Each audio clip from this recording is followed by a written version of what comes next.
Hey everybody, welcome to the channel. If you've been here before, welcome back. First things, I'm not just a voice, I've got a face as well, who knew?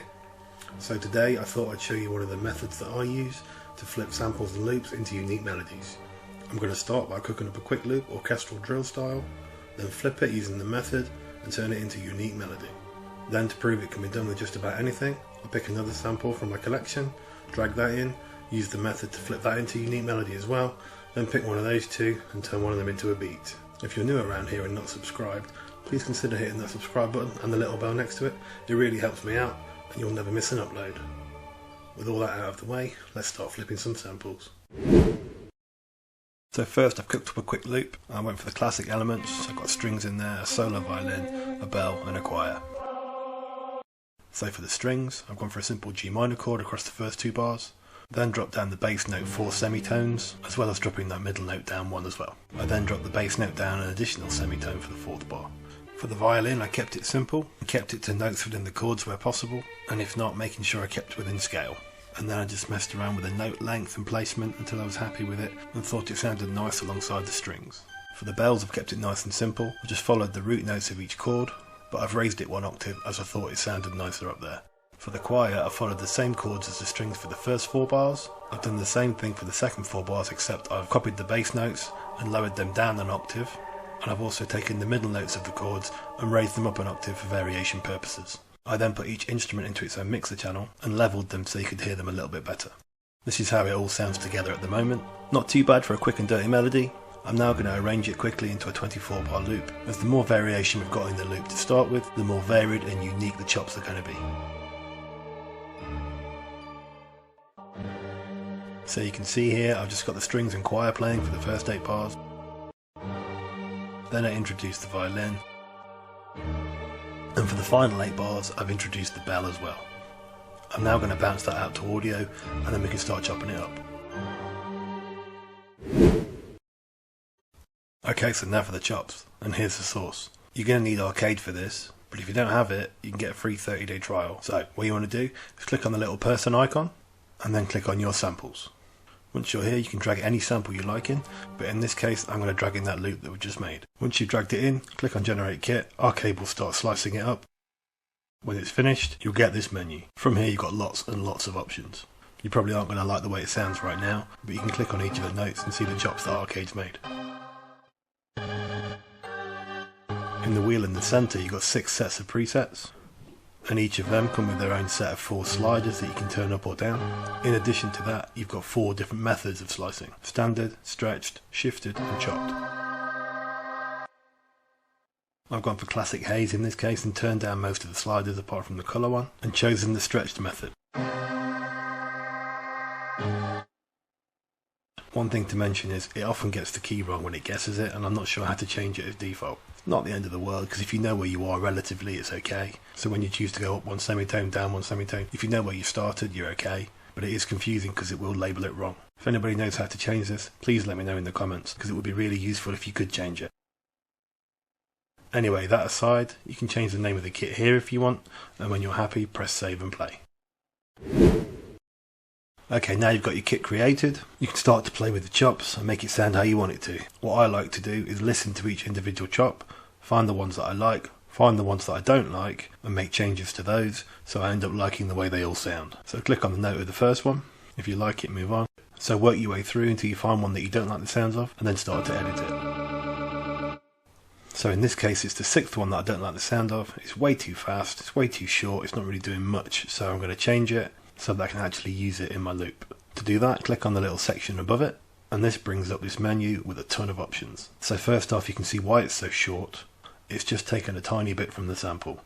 You can choose how much of the sample it takes and where it starts and ends by dragging these little white semicircle icons left and right. And every time you make a change, you can play the note again to see how your change sounds. Already that's sounding a lot better, but I think we can improve it even more. So these options on the right here, currently it's playing in reverse, and if you choose to deselect that, you'll see the whole sample flips forward again. But don't worry, it's only for this note, it's not for the whole kit. You can also click on this little Newton's cradle icon, and that will start playing the sample in the opposite direction when it gets to the end. So if it's playing it forwards, it gets to the end and starts playing it in reverse, and if it was reversed, it gets to the end and starts playing it forwards. and the little loop icon will just continuously play it rather than play it once.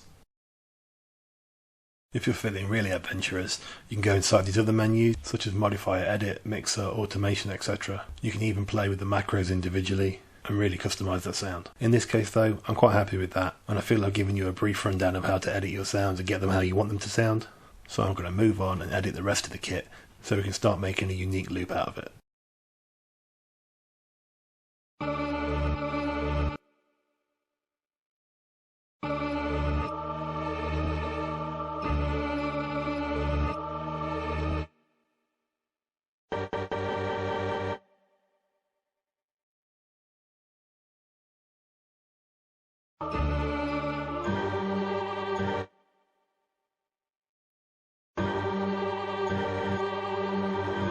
Once you're happy with all the changes and all the notes, click on the three dots next to the name, either click Save to overwrite or Save As to save it as a new version. And now we're ready to start making our loop from our chops using our brand new generated kit.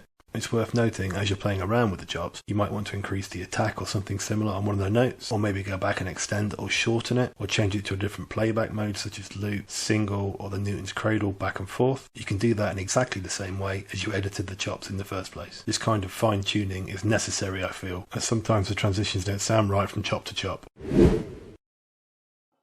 Okay, I've got the kit loaded, and I'm going to start playing around with the chops and come up with a nice 8-bar loop that's unique, that sounds interesting, and that I think I can turn into a nice beat.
I kept flicking between that E5 and A5 for the final note. I couldn't really decide which one I liked best. I flicked between the two of them quite a bit, but thought the E5 looped back into the E4 better, so I went with that in the end. I'm happy with that. I think it sounded nice. Got ourselves a nice unique 8-bar loop. It still sounds a little harsh when it loops, but maybe I'll add some shaper box, or once it's bounced out to WAV, I can change it to generic bleeding, and that should get rid of that. If you play the original and then play the chopped up unique version, it's safe to say that they definitely sound different from each other.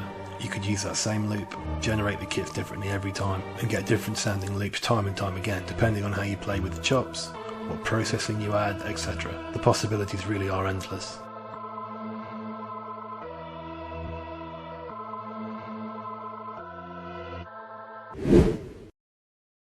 Okay, now to prove it works with just about any loop or sample, and not one that I've created just for that purpose, I'm going to drag in one of my loops from my MY Drill Cut sample pack and chop that up as well. Again, the process is the same.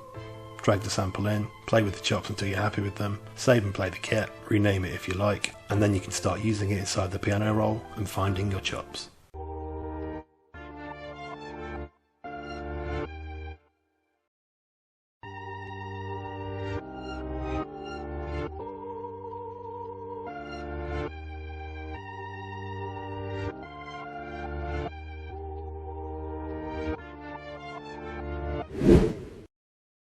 Okay, now that I've flipped both loops and turned them into completely new ones, I've picked one of them, I'm going to turn it into a mini beat. I've ended up choosing the first one and laid it out quickly. I've added some drums, some vocals, and arranged it just a little bit to give you the idea of how it might sound. What I've done is keep the original loop playing for the first 8 bars with a high pass filter on it.